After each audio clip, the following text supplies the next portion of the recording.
Association des Nouveaux Mondes depuis 2008. Un pont entre sagesse ancienne et nouvelles sciences. Eh bien, bonjour Juliane, merci d'avoir accepté les invitations des Nouveaux Mondes pour cet entretien. Alors aujourd'hui, eh bien, on va rentrer dans cette catégorie de faisons connaissance. Et faisons connaissance, qui était Juliane avant sa réalisation? C'est ce qui nous intéresse de voir comment cette jeune femme, cette femme a réussi à arriver à la réalisation en passant par des chemins pas toujours agréables, voire même abrupts. Et on va balayer d'où tu viens, ta famille, et puis on va essayer de comprendre un peu tout ce processus parce que ça intéresse beaucoup de gens qui sont encore sur ce chemin et peut-être que va les éclairer. Et peut-être avoir, après ces épreuves, le point de vue de la conscience, l'après-réalisation, pour essayer de comprendre si ça a eu un sens et s'il y en a eu un, quel était ce sens. Ça te convient? Je te suis. Très bien. Je prends le Alors, bateau. Et je te alors, remercie d'abord pour cette belle invitation. eh bien, c'est tout le plaisir qui est pour moi. Alors, quelle était la famille où tu es né? Quel était ton environnement dès toute petite? Je suis née. euh, En fait, mes parents étaient assez jeunes encore aux études pour mon père. Mon père qui est ingénieur mécanique. Et c'est ça, j'ai grandi dans une famille d'ingénieurs. Parce que maintenant, je pense que tous les gens très, très près de moi, dans ma famille, sont ingénieurs. Ma soeur, mon beau-frère, mon père, mon conjoint. Donc, c'est assez rigolo. Moi, je m'amuse à dire que je suis ingénieuse. Donc, et j'ai d'autres formes d'études, mais c'est ça. J'ai un parcours plus marginal euh, où j'ai été beaucoup à contre-courant et je crois qu'il y avait un appel à remettre en doute et en question toutes les vérités et les choses, les évidences qui semblaient évidentes et les acquis. Et donc, il y avait ça naturellement qui se pointait le bout du nez. Donc, j'ai été un peu comme le mouton noir de la famille, on va dire. Ben, toute petite, euh, j'ai eu une enfance très solitaire parce que ma sœur, après moi, a un handicap. Elle a ce qu'on appelle euh, le syndrome de Down en mosaïque. Donc, c'est le chromosome 21 qui a une anomalie. Et ça fait en sorte qu'elle a eu beaucoup d'opérations. Je crois que toutes les parties de son corps ont eu des opérations. Elle a passé beaucoup, beaucoup de temps à l'hôpital. Et puis, mes parents étaient très absorbés. L'attention, elle était beaucoup mise sur cet être qui demandait beaucoup d'attention.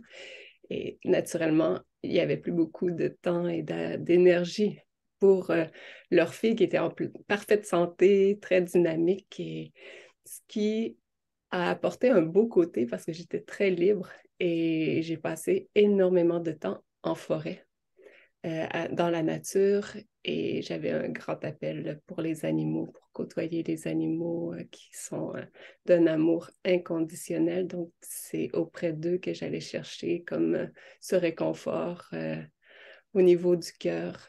Euh, J'avais contact avec... je retrouvais comme la source de cet amour inconditionnel.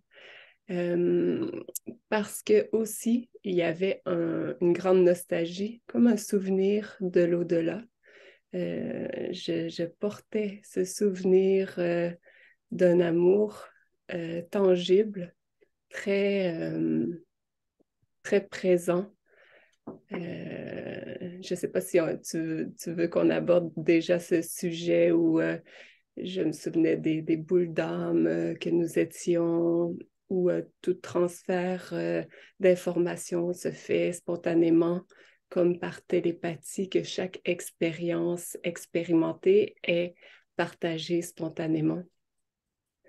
Donc, j'avais j'avais ce souvenir, le souvenir de monter aussi après une incarnation et d'être reçue par tellement de ces boules d'âme de teintes totalement uniques qui te connaissent, qui te reconnaissent et qui t'envoient tellement d'amour. Et un autre souvenir aussi où j'étais comme dans une sphère, c'est encore la boule d'âme pêche qui flotte dans un environnement de paix absolue. La pure paix, il n'y a pas de temps, il n'y a pas d'impatience, il n'y a que ce repos profond. Et ça, c'est juste avant, comme de se réincarner, on va dire, de revenir expérimenter. Oui, ben, c'est des saveurs différentes. J'aime à dire que c'est des subtilités d'expériences différentes parce que la conscience que nous sommes, cette grande conscience, ben, savoure toutes ces densités, toutes ces dimensions, toutes ces subtilités d'elle-même, puisqu'on découle de la même source maintenant, ce qui a été concrètement rencontré. Donc, c'est ça, c'est comme si toutes les pièces du puzzle se mettent en place et que je peux voir maintenant le grand tableau et cette conscience ultime qui savoure tous ces plans et qui est consciente de tout ça. Alors, la petite fille, donc, était souvent... t'allais à l'école, mais t'avais des copines, t'étais solitaire. Comment ça se passait? J'étais très solitaire, mais j'aimais aussi le contact, mais pas très longtemps. J'avais des moments où j'arrivais et c'était fini, là. Quand c'était fini, c'était comme l'ami, elle devait partir. Ça durait un moment, puis c'était vraiment au niveau des animaux que je retrouvais le plus ce contact authentique, on va dire. Et puis, ben, à l'école, j'aimais bien, comme tout le monde, avoir mon groupe d'amis. Je pense que c'est dans la nature de l'être humain, cette dimension de survie qui est là, qui a besoin d'un regroupement, de se sentir en sécurité, de se sentir reconnu, de se sentir... Donc, il y avait ça qui était là et j'ai toujours été dans les groupes à l'école les plus, on va dire, les plus populaires. Je savais quand même me faire une place au niveau social, même si j'étais marginale. Tu ne voulais pas trop qu'on te remarque. Oui, c'est ça. Il y avait vraiment cette option-là, cette optique-là de passer inaperçu, sauf que je mesure 1,80 m et que je suis très grande. Donc, j'ai jamais beaucoup réussi à passer inaperçu, mais voilà, ça s'est passé comme ça. J'aimais pas beaucoup l'école, j'aimais plus le social que les cours eux-mêmes, disons. D'accord. Comment ça s'est passé un peu ton adolescence alors? Oui, à l'adolescence, ça a complètement switché, on va dire. Ça a complètement tourné un 180 degrés complet. Parce que lorsque j'étais enfant, il y avait cet appel comme des subtilités, cette attention qui était là sur, je chantais toujours comme des présences au-dessus de moi, des présences bienveillantes, et j'avais conscience de d'autres subtilités, d'être d'autres dimensions, on va dire, d'expériences qui étaient présentes. Et à l'adolescence, pouf, il y a eu quelque chose qui s'est passé pour expérimenter de façon dans le combat, on va dire, dans la densité, j'aimais à dire qu'il y avait une guerrière qui était là, très présente, très pour remettre tout en question. Je me sauvais de l'école très souvent. D'ailleurs, à la dernière année, nous, ça s'appelle le secondaire 5, mais vous, c'est le terminal, je pense. Il y avait une soirée Méritas et j'avais eu le prix Citron pour celle qui avait manqué le plus de cours. Mais malgré ça, je passais quand même avec des notes très élevées, ce qui était surprenant. j'arrivais à downloader de l'information très, très rapidement. Donc, avant les interrogations ou les examens, je pouvais, comme par exemple, mon anglais n'est pas très bon. Et avant un examen, je pouvais composer un texte en français, je le faisais traduire et je l'apprenais. Je passais la nuit comme à visualiser chaque virgule, chaque point, chaque mot. Et ça ferait des formes dans mon esprit et je pouvais comme le réciter, mais sans jamais avoir acquis aucune notion. Et c'était de la survie pure. Ouais. Et qu'est-ce qu'elle faisait, l'adolescente, quand elle séchait les cours, alors? Elle vagabondait sur le chemin de fer, sur les rails de chemin de fer. Il y avait et il y avait une grande souffrance intérieure, une grande incompréhension de cette vie, de ce clash, de cette distance, du fait de devoir parler, de devoir s'exprimer, d'être incomprise. Toute cette notion de... Ça a été un grand, grand défi. Réapprendre à parler, à s'exprimer, à exprimer ce qu'on ressent dans le plus justement possible. Donc, et en même temps, les choses se passent d'elles-mêmes lorsqu'on observe bien. On voit que les choses se placent de façon naturelle, dans le sens que quelque part, on n'y peut rien, on n'y peut... ça se joue comme ça dans l'instant. Cette lutte, parfois, je faisais du pouce pour aller à la maison. J'aurais pu me faire embarquer par des individus louches ou me retrouver dans... J'ai beaucoup joué avec les limites très fines de la sécurité pour le corps physique, on va dire, dans une période où, justement, à l'adolescence, j'allais dans une école pas très recommandable et d'ailleurs, mes sœurs, elles n'ont pas eu cette opportunité. Mes parents, lorsqu'ils ont vu comment ça se passait, ils les ont mis dans des écoles privées, puis plus structurées. Mais moi, j'ai côtoyé des motards, j'ai eu accès à des substances illicites et c'était un autre univers violent aussi, où on devait quand même lutter et faire notre place par la force, par la dureté. Donc, se faire une carapace. Ah oui, tu es passé vraiment dans un personnage opposé, en réaction pratiquement. Tu as été obligé de te créer une carapace vraiment plus épaisse que la moyenne.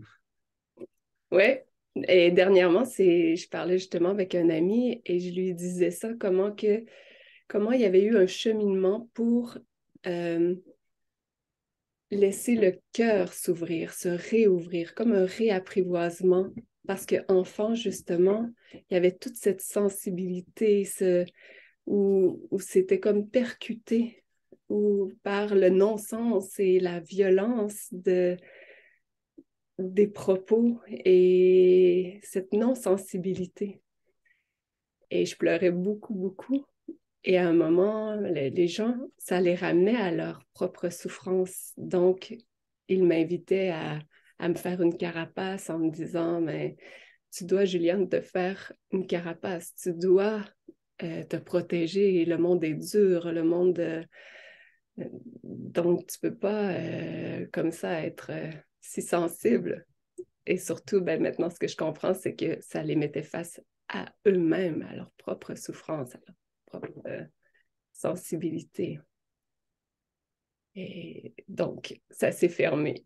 Ça, à force d'être percuté comme ça, ouais, il y a eu une grosse, grosse, grosse carapace qui s'est formée à un moment. Et ensuite, donc, ça a évolué comment? Il y a eu un déclic pour diminuer cette carapace? Ça s'est fait après la réalisation, je pense. Je vois ce qui... Il y a eu... En fait, je pense que lorsque le cœur se referme, c'est là qu'on se coupe de soi-même et c'est là que la souffrance arrive réellement. Parce qu'on n'a plus accès on pense qu'on se coupe du monde, mais on se coupe de soi en réalité. Donc, je ressentais une vraie souffrance dans le corps, sans savoir que le fait de me protéger contre le monde, c'était me couper de moi-même. Et donc, mais en même temps, le parallèle, le paradoxe ou l'appel, c'était de trouver quelque chose une vérité, ça faisait en sorte que ça tirait pour chercher, pour trouver. Il y a eu une grande période de recherche pour trouver une vérité hors de tout doute, quelque chose en quoi me déposer et tranquillement aussi est réapparu les saveurs, les bribes de cet amour, on va dire, pur d'avant, cette densité, cette incarnation et donc, ça se fait tranquillement. C'est la vie qui s'orchestre comme ça. J'ai mes petits bébés qui sont agités, là, qui sont actifs. Et donc, c'est ça, tranquillement, il y a eu cette recherche au début vers ce qui était plus ésotérique, on va dire, ce qui appelait plus à la redécouverte de l'énergie. Et dans ma famille, c'était très mal vu. J'avais une tante qui était dans les énergies, les cristaux, dans ce qui était parallèle. Et à l'époque, dans, je sais pas, les années 80-90, c'était très innovateur. On ne parlait pas d'énergie. Ça fait que très peu de temps, en fait, qu'on accepte cette notion d'énergie. Et donc, pour moi, il y a eu ça aussi, le fait que je pressentais une vérité dans ces subtilités et un appel, et en même temps, le fait que c'était rejeté, ridiculisé. Donc, voilà. Et donc, dans les voies ésotériques, qu'est-ce que tu as exploré? Mais oui, j'ai fait ma roue de médecine Inca. Mhm. Donc, oui, le chamanisme. Ensuite, qu'est-ce que tu as nommé Ouais, d'autre? je t'avais dit la géobiologie, bon, ce qui est peut-être aussi l'observation des courants telluriques de la Terre, des petits peuples et des choses comme ça, quoi. OK. Non, pas ça. J'ai suivi les enseignements du maître Saint-Germain pendant plusieurs années avec Mhm. Pierre Lessard. Ça a ouvert beaucoup sur... j'ai vécu beaucoup d'expériences dans des voyages, entre autres le voyage en Égypte que j'ai fait avec Pierre. J'ai pu méditer dans la Grande Pyramide. En fait, j'étais allée en Égypte juste avant les événements du printemps. Et là, j'étais allée avec ma famille, avec mes enfants, puis mon conjoint. C'était complètement fou. Il y avait tellement de monde. C'était très touristique. Des cars partout, des bus partout, des bateaux. On avait fait la croisière sur le Nil. C'était hyper dynamique. Les marchés qui débordaient d'activités. Et puis, on se faisait solliciter. C'était d'une saveur exquise. Et en même temps, ouais, c'était impressionnant parce qu'on n'avait pas accès là, à la Grande Pyramide ou on pouvait la voir de l'extérieur, mais c'était impensable de penser y entrer. Et ensuite, ce voyage avec Pierre, euh, c'était juste avant la réouverture de la frontière. Le Canada avait fermé sa frontière avec l'Égypte et on ne savait pas si on pourrait partir ou pas. Donc, on est arrivé dans les premiers touristes en Égypte. Et là, l'ambiance était totalement différente. On sentait euh, qu'il y avait comme une fébrilité dans l'air. Il y avait des gardes armés partout. c'était vraiment une autre énergie, sauf que ça nous donnait accès à des endroits où on n'aurait pas pu avoir accès à ce moment-là.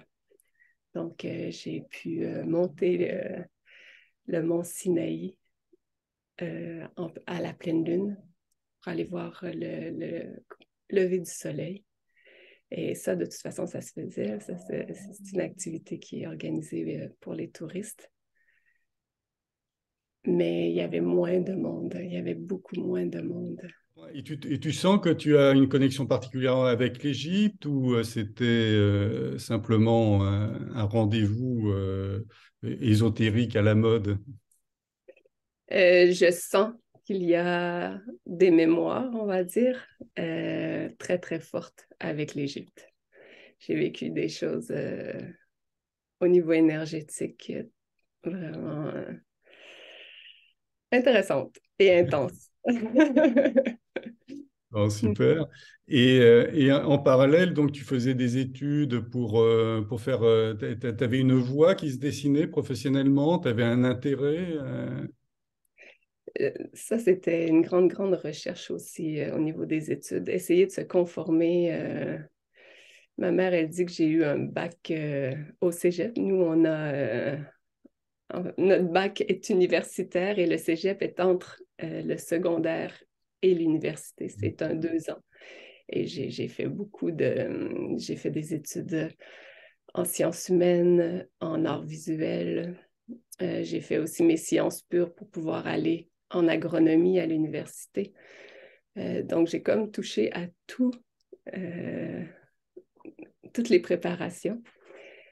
Et mon esprit est très artistique, mais il y a un côté aussi structuré, scientifique, surprenamment. Donc, j'aime explorer tout ça, mais j'ai fait des études universitaires sans les terminer parce que nous avons dû partir pour la France. J'ai suivi mon conjoint pour son travail et ça fait en sorte, pensant reprendre mes études, mais je ne les ai jamais reprises finalement.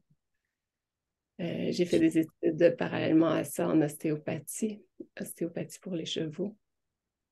Et j'ai fait plusieurs formations. Tout à l'heure, tu parlais de médium. Donc, j'avais fait une formation de médium qui est de l'exploration finalement de toutes les subtilités, des énergies, de l'information qu'on est capable de percevoir et tout ça. J'ai fait la danse des énergies, il y a eu beaucoup d'exploration au niveau subtil. Est-ce que tout ce parcours ésotérique t'avait renforcé ou peut-être fragilisé en même temps?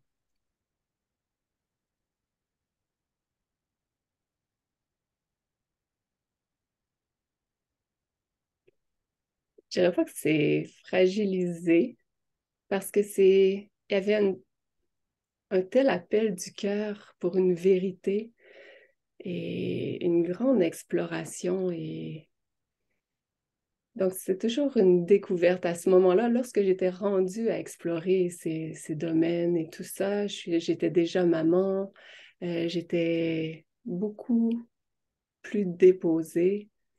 Euh, dans le sens, mon côté rebelle. Hmm. Mon côté rebelle, c'était déposé. Par contre, le côté émotionnel au niveau de l'anxiété, ça, c'était de plus en plus présent. Mais sauf que ce côté a aussi permis de rencontrer certains aspects de moi-même. Ça guide ces difficultés que nous rencontrons finalement lorsqu'on accepte de profondément les rencontrer. Ça nous guide vers une vérité profonde qu'on porte tous en soi. Donc, cette période, après la naissance de mon fils, j'étais rendue à ne plus pouvoir sortir de chez moi. J'avais des crises de panique intenses. Je pouvais laisser mon panier d'épicerie à l'épicerie et revenir à la maison. J'avais toujours cette impression que j'allais mourir, que j'allais m'écrouler. Et à cette notion en tant que maman où on veut prendre soin de nos enfants, on veut être là pour eux. Donc, cette notion de survie, elle était très, très forte jusqu'à l'épuisement total. Et ce cadeau qui arrive avec cet épuisement total, c'est qu'on abdique. À un moment, on n'en peut plus et on lâche totalement. Et on accepte de mourir quelque part.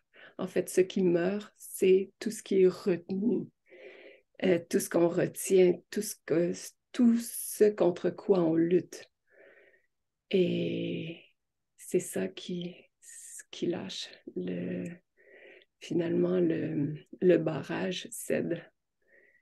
Et ça permet de faire circuler et de voir qu'on ne va pas mourir. Finalement, quand on laisse circuler ces sensations et ces émotions qu'on a refoulées depuis si longtemps. Et qu'on accepte de juste les rencontrer, les voir, les laisser aller jusqu'au bout. Et quels sont les symptômes quand tu dis le barrage lâche? Ça doit être très violent, non, à vivre. Ben, ça peut paraître tout violent, tout ce processus, en fait, de l'anxiété qui s'installe tranquillement. À la naissance de mon fils, il y a eu beaucoup de manque de sommeil. En fait, je dormais pas. Et ça a accentué ça, mais ça s'est fait naturellement, ça s'est placé pour apporter à ce point de rupture. Donc, la vie est super bien faite parce qu'elle nous amène toujours à l'endroit où on doit être. Et quand on se place dans une autre perspective, on peut voir la beauté qui s'orchestre et de tout ce qui est à l'œuvre. C'est sûr que lorsqu'on est dedans, c'est souffrant. En fait, la souffrance, elle part de cette lutte contre cette invitation à ce qui est, aux sensations. Mais la douleur, ce qui est rencontré peut paraître violent. Mais la violence, on se l'est infligée à nous-mêmes lorsqu'on s'est coupé de nous-mêmes. Donc, lorsqu'on a refusé de laisser traverser certaines sensations, lorsqu'on s'est cru menacé par certaines sensations, lorsqu'on a renforcé ce barrage, finalement, avec nous-mêmes, avec notre vrai nous-mêmes, qui est cette sensibilité, cette douceur, une douceur infinie. Et donc, tu avais ces notions de reconnaître le soi, la conscience. J'étais à des années-lumière de ça. Je connaissais aucun terme de ça. Je connaissais pas cet univers. Lorsqu'il y a eu cet éveil, l'éveil, je connaissais la notion d'éveil parce que j'avais découvert pas longtemps avant le livre d'Adyashanti. C'était mon professeur d'ostéopathie qui m'avait parlé de lui. Il m'avait recommandé de lire ce livre. Et dans ce livre, j'avais l'impression qu'il y avait un trésor incroyable. Je l'ai dévoré sans comprendre zéro. Et je ne trouvais pas le trésor. Je lisais, puis non, je n'avais pas trouvé le trésor. Et il y avait aussi le livre de Eckhart Tolle. Ça a été comme les deux livres qui ont comme ouvert sur la notion d'éveil. Mais tout ce qui est notion de non-dualité, tout cet univers, le soi, ces termes, la présence, je ne connaissais pas du tout ça. C'est lorsque Pierre et Gérald sont venus à la maison que j'ai découvert cet univers. Et ça a été un concours de circonstances total.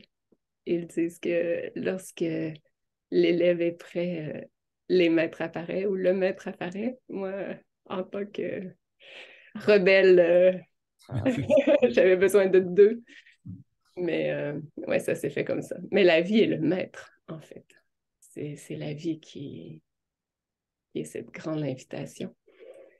Mais c'est ça, ça m'a fait découvrir tout un univers, cette soirée, la première soirée où ils sont arrivés à la maison et qu'ils tu n'avais pas cherché du tout à les rencontrer, ça s'est fait. Je ne connaissais pas du tout, en fait. Je ne savais pas qui arrivait à la maison. Moi, j'avais eu un atelier avec Nasrin Reza dans les formations, les stages et tout ça que j'ai fait. J'ai fait un stage avec Nasrin aussi, qui a été aussi assez décapant, assez percutant, parce qu'elle remet en cause beaucoup de choses et ça permet d'ouvrir des portes et d'autres visions, les carcans dans lesquels on est solidement enfermé.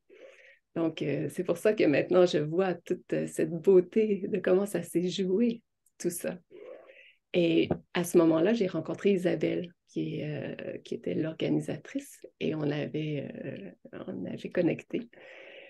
Et on avait continué de s'envoyer des petits mots une fois de temps en temps. Et lorsque Pierre et Gérald devaient venir au Canada, en se parlant, j'ai juste dit, si vous venez à Québec, la maison elle est ouverte ici parce que mes enfants étaient partis, les chambres disponibles et tout ça. Donc, moi, je les accueillais simplement comme j'aime accueillir à la maison les gens et rencontrer les gens. Voilà. Donc, c'est ça. Et cette première soirée, Isabelle, elle avait organisé comme un satsang, une rencontre en présence.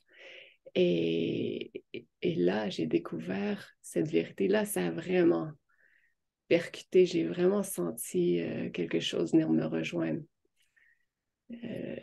Ça a fait vraiment écho parce que moi, ils venaient ici, mais ils faisaient leurs activités. Je n'avais pas l'intention de les suivre.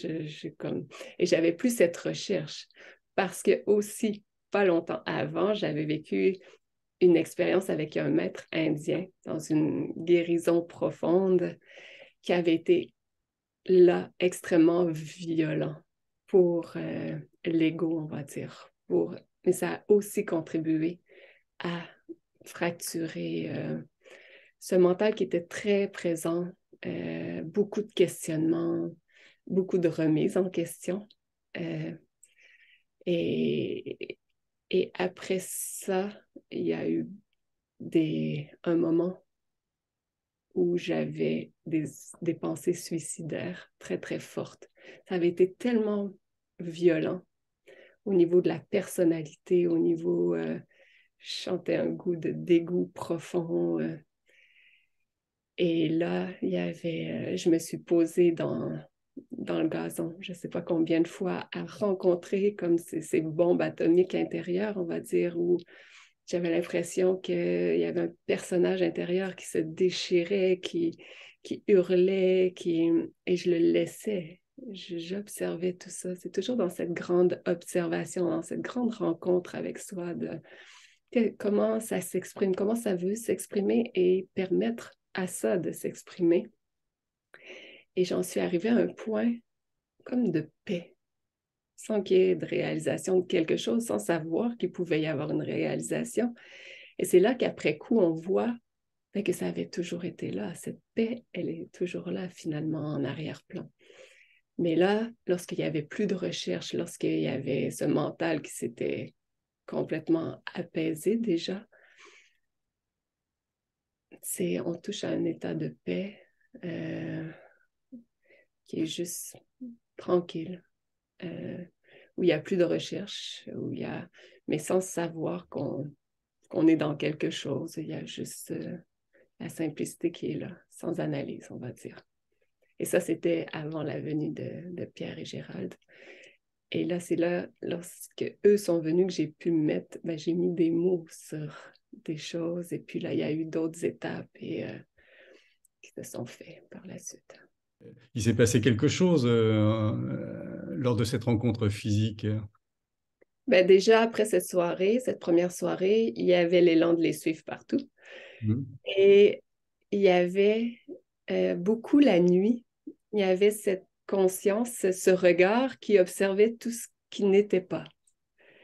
Donc, pendant leur présence, il y avait ce mouvement de voir que toute sensation ne me définissait pas. Donc, maintenant, j'ai appris que ça s'appelait neti-neti. Donc, je ne suis pas ceci, je ne suis pas cela, je ne suis pas les émotions, je ne suis pas les contractions, je ne suis pas les sensations, je ne suis pas les pensées, je ne suis pas... Donc, tout ce que je pouvais observer, c'était comme automatiquement, je ne suis pas ça. Donc ça soulage beaucoup. Parce que tout ce qu'on a appris à s'identifier, finalement, on peut le lâcher. On peut voir que ça n'a pas de prise sur nous. On est libre de ça. Et là, on reconnaît ce qui reste finalement, en dehors de tout ce qui est perçu. Donc ça, c'est comme une première étape de reconnaissance. Une fois qu'on a vu ça, là, on peut voir que c'est dans tout. En fait, tout ce qui est vu et perçu n'est pas nous en tant qu'identité, n'est pas nous en tant que ce qu'on a appris à être. C'est pour ça, c'est là qui est la fine ligne. C'est cette reconnaissance de, comme tu dis, cette conscience, cette présence, cette source, cette paix qui est à l'arrière-plan en permanence, cette immobilité. On apprend à percevoir ce qui a toujours été si collé, si là, en dehors de la forme, des pensées, de tout ce qui fluctue, de tout ce qui bouge. Donc, c'est toucher à notre nature primordiale, en dehors de ce qu'on a appris que nous étions. Les limitations, les contractions, les émotions, les pensées, les structures, tout ça. Donc, c'est toucher à une paix. Maintenant, je l'appelle la première invitation, la porte qui s'ouvre sur une dimension de nous qui est illimitée. Mais ça, cette reconnaissance de paix, on entend beaucoup parler de cette paix. C'est ce que j'appelle l'éveil, c'est ce que j'associe à l'éveil. C'est se réveiller de ce rêve. Je suis une personne, une identité définie que j'ai cru, que j'ai appris à être, à peaufiner et en fait qui me fait souffrir parce que c'est là que j'ai l'impression d'être séparée d'avec autre chose et qu'il y a tous ces jugements pour essayer de parfaire ce que je crois être ou devrait être. Donc ça, c'est une grande, grande liberté, une grande paix qui se présente. C'est un grand cadeau de reconnaître qu'on n'a jamais été enfermé dans une personne ou dans des limites finalement, dans des sensations. Donc ça, c'est vraiment la première porte d'entrée, là, où on peut reconnaître cet ego qui essaie de se défendre, tout ce qu'on a mis en place pour se protéger, se défendre.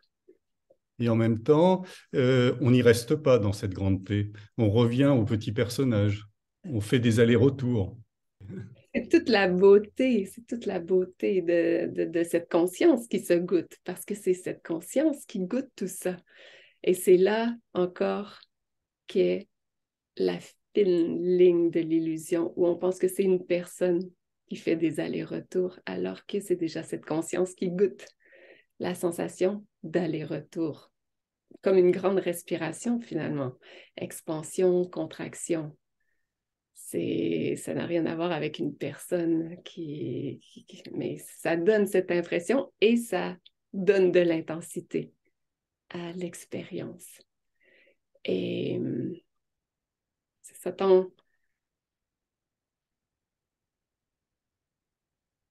lorsqu'il y a après l'éveil, ce que j'appelle l'éveil, il y a eu ce grand retournement de la conscience vers elle-même. Et ça, c'est tellement fulgurant qu'il ne peut plus y avoir d'aller-retour. Il peut y avoir des sensations contractées qui passent, sauf qu'il n'y a plus, on va dire, ce piège de penser qu'on est une personnalité. Mais ça fait tout partie de ces saveurs expérimentées par la conscience, parce que cette conscience une, elle est consciente absolument de tous les aspects d'elle-même. Même si, ici, sur ce plan, on a l'impression qu'on a tout oublié. Mais ça fait partie de la beauté, de l'intensité qui est goûtée. Si on n'avait pas cet oubli, s'il ne se passait pas cet aspect d'oubli, mais on ne pourrait pas croire qu'on est menacé et finalement expérimenter la densité et la contraction aussi serrée. Alors, si je voulais simplifier tout ça, on pourrait dire qu'on est tous la conscience et, et la conscience joue avec les petits personnages pour expérimenter. Oui, mais elle ne joue pas comme si Ouais. c'était des personnages, des marionnettes. C'est d'un tel amour, en fait. Elle aime profondément sa création. Pour elle, c'est sa création. Et l'être humain est totalement à son image. Parce que là, dans le fond, on part de l'histoire et tout ça, mais il a été expérimenté le fait de la vibration ultime, où cette conscience, c'est difficile à expliquer, mais elle est totalement consciente d'elle-même. Et le corps est un reflet d'elle-même, c'est un être. C'est vraiment un être. On a l'impression justement à l'éveil, et ce qu'on entend beaucoup parler, c'est de la paix, comme si c'était quelque chose de neutre. Et justement, dans cette réalisation, cet éveil, même après le grand retournement, le premier, ce que j'appelle maintenant la réalisation de la paix, c'est ça goûte la paix, ça goûte l'immobilité, ça goûte, et c'est absolument délicieux. Et c'est ce que j'appelle maintenant le premier palier de Dieu. C'est cette grande invitation à se déposer en soi, à se reconnaître dans cette pure paix absolue. Mais il y a encore 3 autres paliers pour toucher cette vibration ultime que nous sommes et qu'on ne peut pas être en dehors de nous-mêmes. Et c'est ça, c'est plus on monte, et dans ce point ultime, c'est de voir que cette conscience, elle est un être. Ce n'est pas une énergie neutre. Ce n'est pas quelque chose d'immobile ou c'est totalement conscient et tellement fin et intelligent et aimant et féminin, ce qui est très surprenant, ce qui est rempli de douceur. Mais c'est ce qui est intéressant, c'est que c'est vraiment un être. Et l'être humain est à son image, entier, total, porte tout. Et quand tu parles des autres niveaux, est-ce que tu as des mots approchants pour décrire ces autres niveaux à la réalisation? Ça, c'est ce que j'appelle maintenant la réalisation de l'amour, Mm. qui s'est fait comme dernièrement, au mois d'avril, et que je ne soupçonnais pas. Je ne pouvais pas soupçonner cette dimension si vibrante et c'est ça, dans cette expérience, beaucoup de choses ont été vues, comme s'il y a cette manifestation et il y a comme en dehors de la manifestation, mais qui est aussi tout inclus, mais qui est le premier palier de Dieu, qui est cette paix absolue. Et ensuite, dans cette réalisation de l'amour, il y a eu 3 autres montées de plus en plus vibrantes où ça se reconnaît de plus en plus profondément dans un aspect de plus en plus vibrant d'elle-même. Je l'appelle elle maintenant parce qu'elle est si féminine, mais on pourrait dire lui parce que c'est Dieu aussi, ou ce ne sont que des définitions, mais c'est une rencontre avec un aspect de nous, de ce que nous sommes fondamentalement. Et ces paliers, c'est juste elle qui se regoute dans des aspects si vibrants, si puissants, si intelligents d'elle-même. Mais c'est ça, ça se définit par les champs d'expérience, ce qu'on appelle les êtres humains, mais pas juste les êtres humains. Chaque densité, chaque arbre ou manifestations, les animaux sont aussi des expressions de cette conscience où il y a aussi d'autres formes de conscience qui existent. Et elle peut s'expérimenter aussi, cette conscience, de façon multiple, je veux dire, en étant simultanément consciente d'être à plusieurs places en même temps, d'être tout, d'être...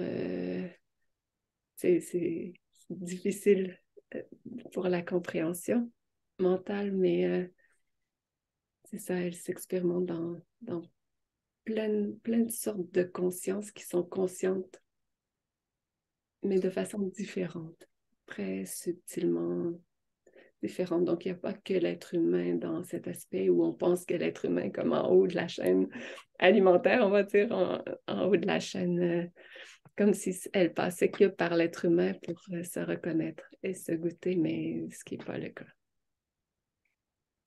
Et comment maintenant, dans ta vie de femme, de mère, d'épouse, tu vis cette réalisation?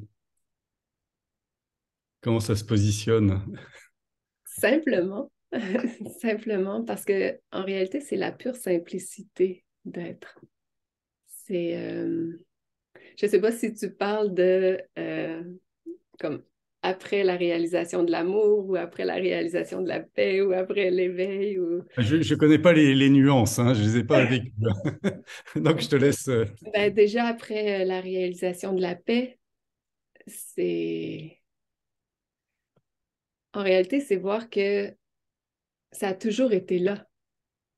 C'est ça qui est comme une grande blague cosmique, c'est que la perfection est déjà là et que ça a toujours été cette conscience.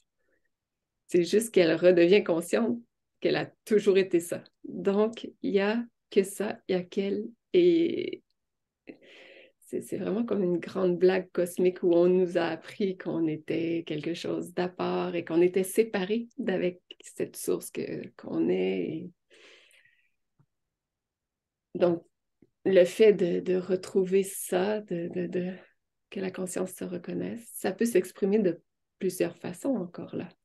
Et il reste des contractions et des mémoires qui sont de l'information, parce que tout est information finalement.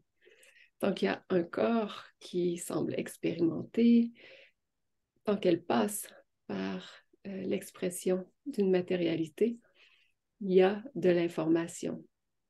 Il y a des saisies, il y a une texture, il y a une couleur, il y a... Et donc, c'est juste le fait de se déposer simplement dans ce qui est, laisser être ce qui est, laisser ce chant finalement unique s'exprimer. Et il n'y a plus cette notion de se sentir menacé. Il peut y avoir encore des mémoires réactionnelles face à une situation. S'il y avait l'habitude de réagir d'une certaine façon, il peut y avoir encore comme l'impulsion de réagir. C'est une montée, on va dire, qui vient de la survie du corps. La différence, c'est qu'il y a on va dire, ce petit laps de temps, cette paix qui est là et qui ne laisse plus place à ces réactions où c'est tout de suite vu et c'est plutôt rigolo, en fait, de voir tout ça monter. On n'en fait plus quelque chose de personnel. Donc, il n'y a plus cette souffrance. C'est pour ça qu'on dit que c'est la fin de la souffrance, parce qu'il n'y a plus la lutte contre tout ce qui apparaît. On ne s'identifie plus et on ne pense plus que ça part de nous. Donc, ça passe, c'est vu. Et finalement, c'est tout le jeu de l'inconscient qui remonte au conscient, qui est mis en lumière. Alors, cette conscience qui voit, qui perçoit. Eh bien, on va rester sur ces jolies phrases. Et bien, je te remercie de nous avoir partagé toute cette expérience, ces expériences incroyables. Et puis, on va bientôt avoir le plaisir de te recevoir dans le Sud au mois de mars. Donc, on attend cette période avec impatience. Je te remercie infiniment, Philippe. Merci pour Moi cette aussi. invitation. L'Association des Nouveaux Mondes, c'est aussi un site, des programmes d'événements, des annonces partenaires. C'est surtout un lien entre nous.